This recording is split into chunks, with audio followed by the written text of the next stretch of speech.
देख रहे हैं मेट्रो दिनांक टीवी न्यूज। आइए देखते हैं आज की खास खबर। मुंबई मनपा भाजपा गठ के नेता विनोद मिश्रा ने मनपा आयुक्त से की मांग, हेड क्लर्क परीक्षा में घोटाले की हो जांच।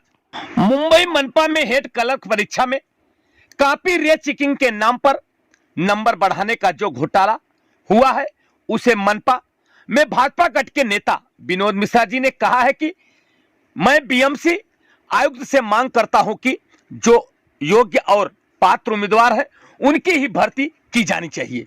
उनकी जगह पर अयोग्य उम्मीदवार की भर्ती का मैं विरोध करता हूं। श्री मिश्रा ने आगे यह भी कहा है कि हेड क्लर्क की परीक्षा घोटाले से बीएमसी का नाम बहुत खराब हुआ है। यह परीक्षा रद्द कर दोबारा परीक्षा करनी चाहिए और इस घोटाले की जांच होनी चाहिए और दोषी को जेल भेजने की मैं मांग करता हूं। आइए हम देखते हैं मेट्रो दिनांक टीवी न्यूज पर मुंबई मनपा में हेड क्लर्क के परीक्षा के बाद नंबर बढ़ाने का जो घोटाला हुआ, इस पर मुंबई मनपा भाजपा गठ के नेता विनोद मिश्रा ने क्या कुछ कहा। विनोद मिश्रा साहब, जिस तरह से मुंबई महानगर पालिका में आए दिनों आपने बहुत से घोटाले का पोल खोलने का काम किया, जिसमें बहुत से कार्रवाई हुई थी, बहुत उथल पुथल मुंबई महानगर पालिका में मचा था। ठीक उसी प्रकार से 2022 में 250 लिपिक की भर्ती थी, जिसमें 300 लोगों ने परीक्षा दिया था, जिसमें से 15 से 20 नंबर बढ़ाए गए हैं। इसको किस नजरिए से, जैसे कांग्रेस ने, समाजवादी पार्टी के नेताओं ने भी सीआईडी की मांग करी, तो आप इस किस नजरिए से था और आप क्या मांग करना चाहते हैं? बहुत ही गंभीर प्रकरण है। क्लर्क टू हेड क्लर्क, जो कनिष्ठ क्लर्क है उसको वरिष्ठ क्लर्क की भर्ती का या प्रमोशन का एक एग्जाम हुआ था मुंबई महानगर पालिका में। उसमें रीचेकिंग के नाम पर बड़े पैमाने पे भ्रष्टाचार हुआ, ऐसा आरोप यूनियन के लोगों ने एक पत्र के माध्यम से आयुक्त महोदय को दिया, सबके ध्यान में लाया। कुछ कैंडिडेट मुझे भी मिले, मैंने संबंधित अधिकारी से बात किया और यह प्रकरण दुखद भी है और गंभीर भी है।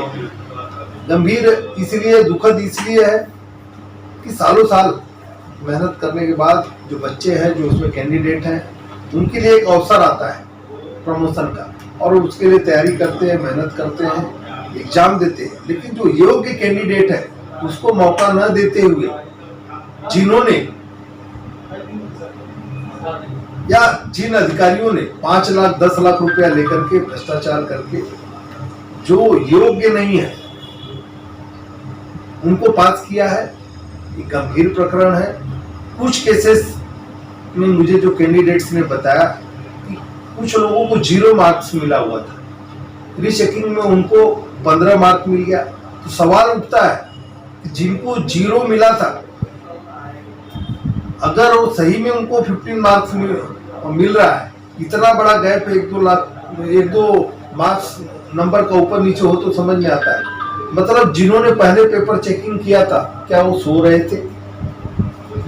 क्या पहले जिन्होंने किया वो गलत थे या बाद में जो रीचेकिंग हुई वो गलत हुआ? पहले और सेकेंड बार चेकिंग और रीचेकिंग में कहीं भ्रष्टाचार तो नहीं हुआ है? और पूरी प्रक्रिया पे कहीं न कहीं प्रश्न चिन्ह खड़ा होता है। तो मेरी मांग है आयुक्त महोदय से, प्रशासक महोदय से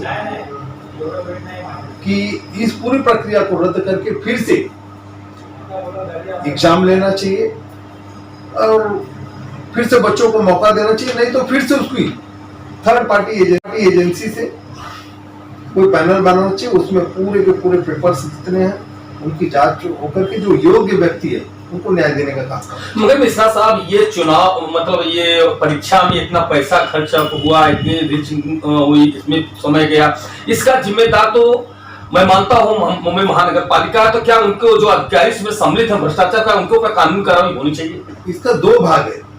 एक भाग तो है कि एक प्रोसेस हो गया, उसके लिए खर्चा हो गई, खर्चा हुआ और उसमें कैंडिडेट बैठे जिन्होंने पास किया, उनका समय व्यतीत नहीं होना चाहिए। उनको सही टाइम पे रिजल्ट घोषित करके उनको प्रमोशन, जो उनके हक का प्रमोशन है, वो प्रमोशन मिलना चाहिए। उनके हक से वंचित करने का काम पैसे लेकर के भ्रष्टाचार करके जो अधिकारी किए हैं, ये उसका दूसरा भाग है। उस पे एसआईटी के माध्यम से पूरी डिटेल्स इंक्वायरी करके जो दोषी है उनको ऊपर कड़क से कड़क कार्रवाई करनी चाहिए। जरूरत पड़ी तो उनको जेल के अंदर भी भेजना चाहिए। ये कितना बड़ा नेक्सस है, क्योंकि आज का नहीं है, ये जो 25 साल में आप देखेंगे, इससे पहले एमएस डिपार्टमेंट में भी वैसी भर्ती हुई, लोगों के ऊपर रेप और इस मतलब छेड़छाड़ की आरोप है, जिसको न्यायालय ने सजा दिया। महिलाओं के साथ में जिसने छेड़छाड़ किया उसको शिवसेना के नेताओं ने महानगर पालिका में अपॉइंट करने का काम किया। जिन्होंने मेयर का लेटर पैड छाप करके बोगस भर्ती किया उसको भी शिवसेना के नेताओं ने महानगर पालिका में भर्ती किया, वापस लिया। तो मेरा जो विश्वास है कि जो 25 साल में पूरी यंत्रणा को शिवसेना ने एकदम भ्रष्ट कर दिया है, उस भ्रष्ट तंत्र का एक भाग है। और उस भ्रष्ट तंत्र को उखाड़ फेंकने के लिए जो तंत्र में कीड़ लगी है, ऐसे लोगों को इंक्वायरी करके सख्त से सख्त सजा देना बहुत जरूरी है। मिश्रा साहब, जैसा कि आप जानते हैं कि नगर सेवक की समय सीमा बहुत दिनों से खत्म हो चुकी है। आज जिसको भी जो काम कराना हो या शासन या प्रशासन से, उसके लिए लोग नगर सेवक जनप्रतिनिधि न होने को जैसे लोगों को बहुत परेशानी होती है। वो मुंबई महानगर पालिका के दफ्तर से बार बार चक्कर काट रहे हैं, परेशान हो रहे हैं। तो इसको किस नजरिए से, इसका जिम्मेदार कौन है? आज आप देखेंगे तो 227 नगर सेवक थे मुंबई महानगर पालिका में। कार्यकाल 7 मार्च को खत्म हो गया। करीब करीब लोग अपने काम के लिए, छोटे मोटे काम के लिए इधर उधर भटक रहे हैं और उनके काम हो नहीं रहे हैं। चाहे शौचालय हो, गली हो, गटर हो, रोड हो, रास्ते हो, दरवाजे हो, उनकी स्कूल की व्यवस्था हो, स्कूल की रिपेयरिंग है, कोई देख रेख करने वाला नहीं है। उद्यान हो, सबकी दुरावस्था है। क्योंकि लोग जनप्रतिनिधि के पास जाते हैं और जनप्रतिनिधि जो पहले थे अब रहे नहीं, उनके पास निधि नहीं है और वार्ड में भी वो फंड रिलीज नहीं हुआ बजट का, इसलिए काम नहीं हो पा रहा है। लोग परेशान है, हैरान है। और साथ ही साथ मुंबई महानगर पालिका के अधिकारियों को 25 साल में आदत ही नहीं पड़ी कि खुद से जाके उस वार्ड में, उस पर्टिकुलर बीट में कौन सी गली में क्या काम है, कहाँ गटर चौकअप है, कौन से शौचालय का दरवाजा टूटा हुआ है, कहाँ पे लाइट की जरूरत है, कहाँ पे पानी की जरूरत है, कहाँ पे फुटपाथ खराब है, कहाँ पे गार्डन में सिक्योरिटी सोता है, कौन सा गार्डन खराब है, कहाँ पे रोड पे खड्डे, उनको आदत ही नहीं है। वो जो जनप्रतिनिधि है सुझाव देता है, वो काम करते हैं। जनप्रतिनिधि के पास लोग आते हैं, उनका खुद का नेटवर्क होता है, काम करते हैं, जिसकी वजह से पूरी मुंबई बेहाल है।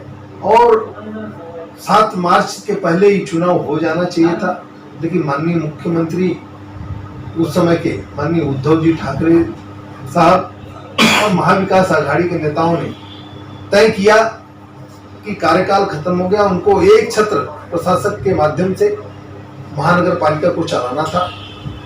और उन्होंने कभी कोविड के नाम पे, तो कभी डिलिमिटेशन के नाम पे, वार्ड बाउंड्री के नाम पे चुनाव को आगे ढकेलने का काम पाप किया, जिसकी वजह से उनके पाप की सजा मुंबई की जनता भुगत रही है। नहीं तो समय से चुनाव हो गए होते और लोगों को जनप्रतिनिधि मिलता और लोगों के हक के काम हो जाते। देखिए कितना बड़ा कंट्रीडिक्शन है कि मुख्यमंत्री महोदय कोविड में रिस्ट्रिक्शन 500 केसेस ऊपर होती थी मुंबई से, कोविड की बढ़ती थी तो रिस्ट्रिक्शन लगा देते थे। घर से कभी 2.5 साल बाहर निकले ही नहीं, फेसबुक पे भी सरकार चलती थी। और अब पूरे महाराष्ट्र के दौरे हो रहे हैं, हर गणपति मंडल में जा रहे हैं।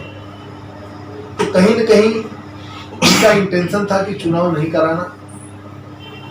और जो वसूली है वो एक सेंट्रलाइज माध्यम से वो उस तरह का एक प्रयास था, जिसकी वजह से सब परेशान है। मिश्रा साहब, जैसा कि एक आरोप लगा, बात जानते हैं लोग, कुछ मुद्दा लेकर के अगर बीएमसी के अधिकारियों को फोन करते हैं और वो काम करने की बात करते हैं तो उनकी सुनवाई नहीं हुई, कहां तक सही है? मतलब जनप्रतिनिधि का भी बीएमसी अधिकारी नहीं सुनते, कहां तक हम सही मानते हैं?